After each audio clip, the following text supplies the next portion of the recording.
ବହୁତ ଦିନ ତଳର କଥା। ଢେଙ୍କାନାଳ ଜଙ୍ଗଲରେ ସିରିଆ ନାମକ ଚିଲ ରାଜା ଥିଲା। ସେ ନିଜ ରାଜ୍ୟ ଦରବାରରେ ନିଜ ମନ୍ତ୍ରୀ ଦଳ ଏବଂ ଦରବାରୀ ଚଢ଼େଇଙ୍କ ସହ ଚର୍ଚ୍ଚା କରୁଥିଲେ।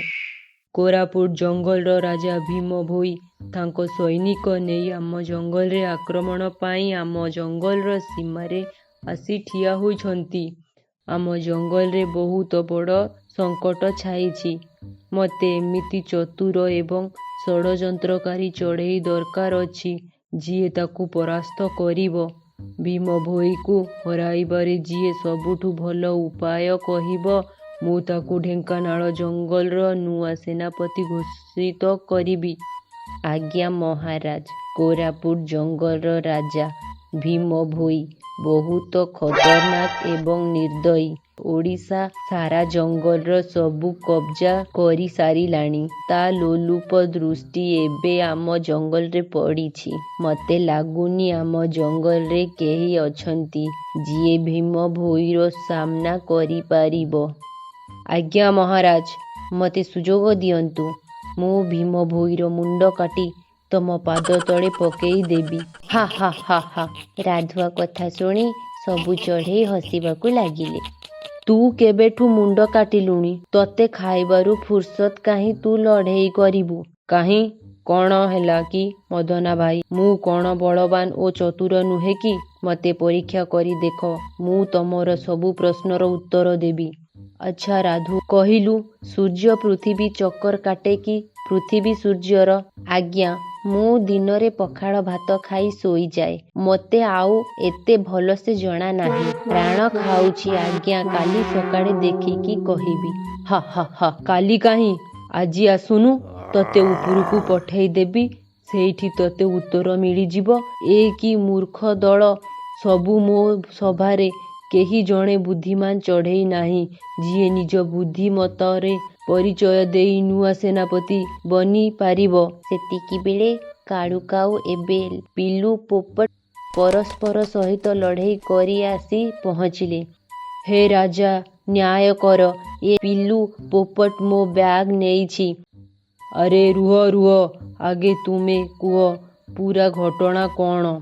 ମୁଁ କହୁଛି ସରକାର, ମୁଁ ମୋର ଅଣ୍ଡା ଦୋକାନରେ ବସିଥିଲି। ସେତିକିବେଳେ ଏ କାଳୁ କାଉ ଅଣ୍ଡା ନେବା ପାଇଁ ଆସେ।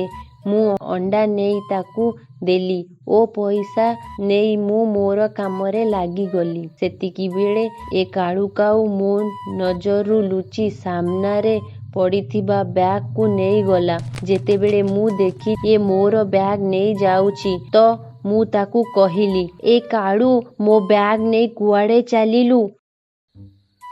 ଆବେ ଏଇଟା ମୋ ବ୍ୟାଗ।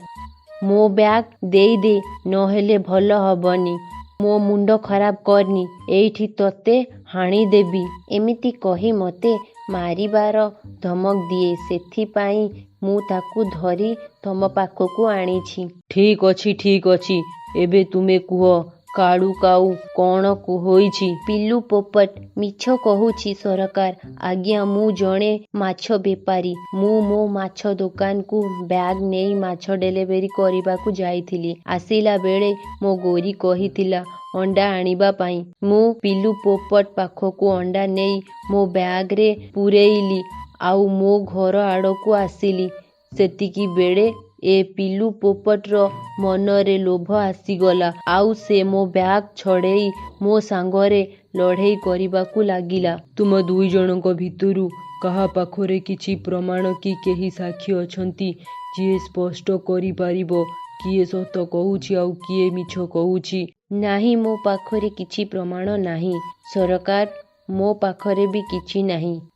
ତୁମ ଦୁଇ ଜଣଙ୍କ ମାମଲା ତ ଭାରି ଜଟିଳ।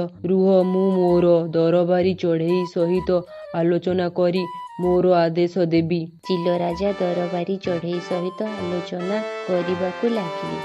ମଦନା ମନ୍ତ୍ରୀ, ତମକୁ କ'ଣ ଲାଗୁଛି ଏ ବ୍ୟାଗ କାହାର ହୋଇଥିବ?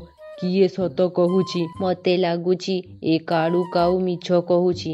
ଆରେ ମୁଁ ତ କହିବି ଏ ବଦମାସ ପିଲୁ ପୋପଟ ଚୋର ଅଛି। ଆରେ ମିନୁ ମାଉସୀ, ତୁମେ କାହିଁ ଚୁପ୍ ବସିଛ? କ'ଣ କରିବା କୁହ? ମୁଁ କ'ଣ କହିବି? ସେତିକିବେଳେ ମିନୁ ମାଉସୀର କୁନି ଝିଅ ଅନନ୍ୟା କୁହେ, ରାଜା ଆପଣ ମୋତେ ଯଦି ନ୍ୟାୟ କରିବା ପାଇଁ କହିବେ ମୁଁ ଫଟକିନା ନ୍ୟାୟ କରିଦେବି। ଅନନ୍ୟା ବହୁତ ଚାଲାକ ଓ ଚତୁର ଥିଲା। ସେ ସେତେବେଳେଠୁ ଚୁପ୍ ହୋଇ ସମସ୍ତଙ୍କ କଥା ଶୁଣୁଥିଲା। ଆଚ୍ଛା, ତମେ ଏତେ ଛୋଟ ଚଢ଼େଇ ଏତେ ବଡ଼ ନ୍ୟାୟ କେମିତି କରିବ ଟିକେ ମୁଁ ବି ଦେଖେ। ମୋ ପାଖରେ ଗୋଟିଏ ଉପାୟ ଅଛି ସୈନିକ। ଫୁସ୍ ଫୁସ୍ ଫୁସ୍। ମୋ ସାଙ୍ଗରେ ସମସ୍ତେ ବାହାରକୁ ଚାଲ। ମୁଁ ଏବେ ସବୁ ସ୍ପଷ୍ଟ କରିଦେବି। ସମସ୍ତେ ବାହାରକୁ ଆସନ୍ତି। ସୈନିକମାନେ ଅନନ୍ୟା କହିବା ଅନୁଯାୟୀ ଗୋଟେ ହାଣ୍ଡିରେ ପାଣି ଗରମ କରିବା ପାଇଁ ରଖି ଦେଇଥିଲେ। ଏବେ ପିଲୁ ପୋପଟ, ତୁମ ପାଖରେ ଯୋଉ ବ୍ୟାଗଟା ଅଛି ମୋତେ ଦିଅ। ପିଲୁ ପୋପଟ ପାଖରେ ବ୍ୟାଗଟା ନେଇ ରାଜାକୁ ଶୁଙ୍ଘିବାକୁ ଦିଏ। ଆଉ ତାପରେ ସେ ବ୍ୟାଗ ଗରମ ପାଣିରେ ପକେଇ ଦିଏ। କିଛି ସମୟ ଭିତରେ ପାଣିର ରଙ୍ଗ ନାଲି ପଡ଼ିଯାଏ ଆଉ ଅନନ୍ୟାକୁ ସବୁ ଜଣା ପଡ଼ିଯାଏ। ମହାରାଜ, ଏ ବ୍ୟାଗ କାଳୁ କାଉର। ଏ ଦୁଷ୍ଟ ପିଲୁ ପୋପଟ ମିଛ କହୁଛି। ଆରେ ନାହିଁ ନାହିଁ, ଏ ବ୍ୟାଗ ତ ମୋର। ତମେ ମିଛ କହୁଛ। ଆଚ୍ଛା, ମୁଁ ମିଛ କହୁଛି? ସୈନିକ ପିଲୁ ପୋପଟକୁ 100ଟା ଚାବୁକ ମାରିଲ, ସେ ସବୁ ସତ କହିବାକୁ ଲାଗିବ। ପିଲୁ ପୋପଟ ସୈନିକ ମାଡ଼ ମାରିବାର ଶୁଣି ଡରିଯାଇ ଆଉ ସବୁ ସତ କହିଦିଏ। ସରକାର ମୋତେ କ୍ଷମା କରିଦିଅ। ମୋର ଭୁଲ ହୋଇଗଲା। କାଳୁର ମାଛ ଦୋକାନର ସମସ୍ତ ମାଛ ନେଇଥିଲେ।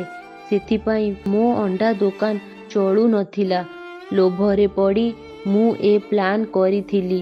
ତାକୁ ଜେଲରେ ପୂରେଇ ତା ଦୋକାନ ବନ୍ଦ କରିଦେବି ଆଉ ମୁଁ ଏବେ ଏକୁଟିଆ ଅଣ୍ଡା ବେପାର କରିବି।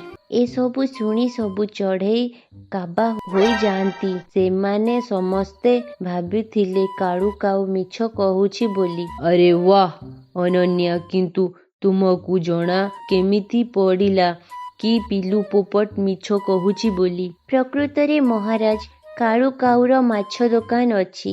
ସେଥିପାଇଁ ବ୍ୟାଗରୁ ମାଛର ଗନ୍ଧ ଆସୁଥିଲା ଆଉ ବ୍ୟାଗରେ ରକ୍ତ ଛିଟା ଲାଗିଥିଲା। ସେଥିପାଇଁ ପାଣି ନାଲି ହୋଇଗଲା।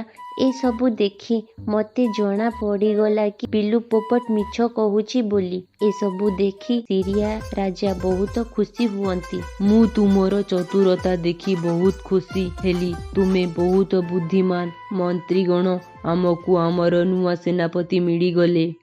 ହ୍ୟାଲୋ ଫ୍ରେଣ୍ଡସ୍, ଆପଣମାନେ ଆମର ଚ୍ୟାନେଲ୍ ତ ଦେଖୁଛନ୍ତି କିନ୍ତୁ ଆମ ଚ୍ୟାନେଲକୁ ସବସ୍କ୍ରାଇବ୍ କରୁନାହାନ୍ତି।